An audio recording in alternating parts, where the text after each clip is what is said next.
Oiê! Hoje vim contar para vocês a história de um dos serial killers mais famosos do mundo pela sua crueldade, apelidado como o Perseguidor da Noite, Richard Ramirez. Nascido em fevereiro de 1960 em El Paso, Texas, era descrito como uma criança introspectiva, porém nunca havia apresentado nenhum comportamento agressivo. Aos 2 anos de idade, sofreu uma convulsão depois de um armário ter caído sobre ele. E depois desse episódio, ele começou a ter crises convulsivas frequentemente. E com 6 anos de idade, foi diagnosticado com epilepsia do lobo temporal. De acordo com algumas pesquisas, aos 10 anos de idade, Richard não conseguia mais dormir na sua casa à noite, então passou a dormir em cemitérios. E aos 13 anos de idade, começou a passar muito tempo na companhia de seu primo, chamado Mike. Mike era um veterano do exército de caráter duvidoso. E nas suas horas livres com Richard, ele mostrava algumas fotografias de mulheres que ele havia torturado e assassinado em serviço. Após um tempo, Richard começou a usar maconha e atirar com armas por influência de seu primo. Até que em uma noite, ele presenciou seu primo Mike matar a esposa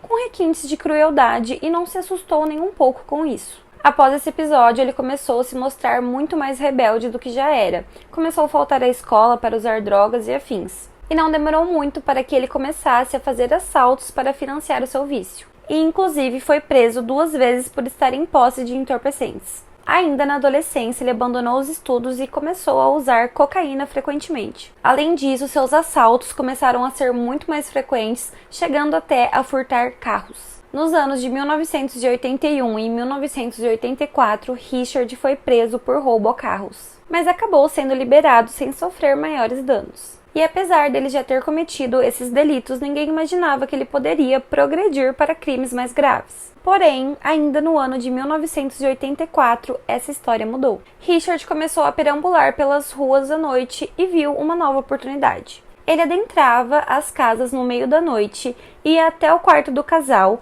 matava os maridos, estuprava e depois assassinava as esposas, subtraía alguns bens e depois ia embora. E foram vários casos dessa forma entre os anos de 1984 e 1985, e a população estava em pânico, pois ninguém conseguia capturá-lo. Foi em agosto de 1985, após ele matar outro casal, que ele cometeu o deslize de deixar a impressão digital no carro da vítima que ele havia roubado. E com essa digital, se o suspeito tivesse uma ficha criminal, a polícia chegaria facilmente ao Perseguidor da Noite, assim apelidado por eles. Felizmente, quando foram analisar essa digital, coincidiu totalmente com a de Richard Ramirez, que já havia sido preso anteriormente. Então, imediatamente, a polícia divulgou a imagem do suspeito para que, se alguém visse, os informasse. O que aconteceu de fato dias depois. O criminoso foi encontrado pela população e linchado, e quando a polícia chegou, eles precisaram intervir,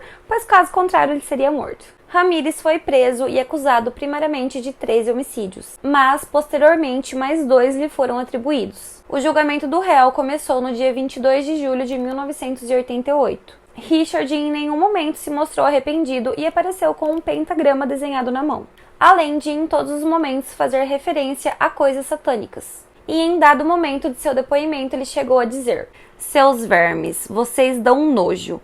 Vocês não me entendem. Eu estou além do bem e do mal. Serei vingado. Lúcifer habita em todos nós." O seu julgamento foi um dos mais longos da história e durou 14 meses. Richard Ramirez foi condenado por 13 homicídios, por 5 tentativas de homicídio, 11 acusações de abuso sexual e 14 acusações de roubo. E no dia 7 de novembro de 1989, Richard Ramirez foi sentenciado à pena de morte na câmara de gás no estado da Califórnia.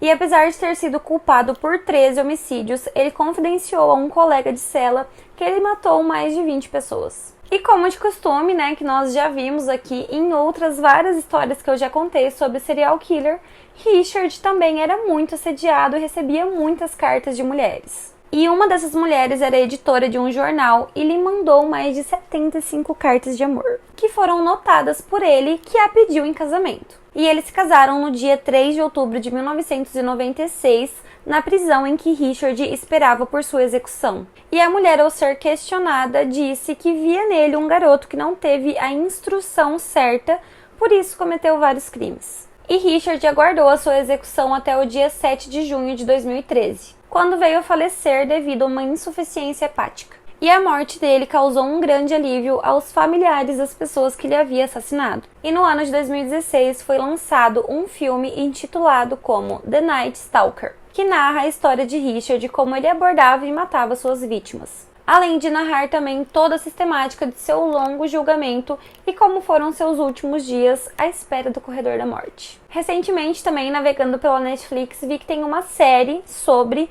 Eu não sei se transformaram o filme em uma série, porque eu ainda não assisti, mas também tem essa série lá na Netflix com o mesmo nome. E esse foi o vídeo de hoje, espero que vocês tenham gostado das informações. Se gostou, deixe um like, compartilhe com um amigo e um beijo e até o próximo!